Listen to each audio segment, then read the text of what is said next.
محمدی لولخانوف ساکن نویه شهر توس پاره از جگر خود را به همسرش داده است تا او از بیماری سخت شفا بیابد. مرکز مطبوعات وزارت تندرستی تاجیکستان با نشر یک ویدیو خبر داد که جراحی همسر لولخانوف اخیراً در مرکز ملی پیوندسازی عضو و بافته‌های انسانی این وزارت انجام داده شد و حال هر دو هم شوهر و هم همسر او خود را خوب حس می‌کنند.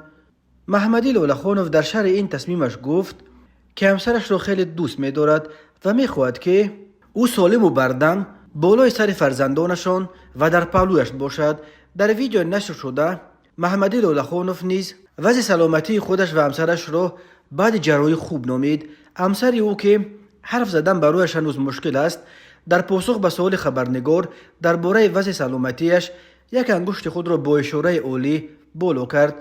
سخنگوی وزارت تندرستی با ستایش از عمل جوانمردانه محمدی لولخانوف گفت در حالی که برخی عائله‌ها امروز با سبب‌های خیلی نوچیز پشت می‌خورند، این حادثه نادر یک نمونه عالی مهر و محبت به شمار می‌رود.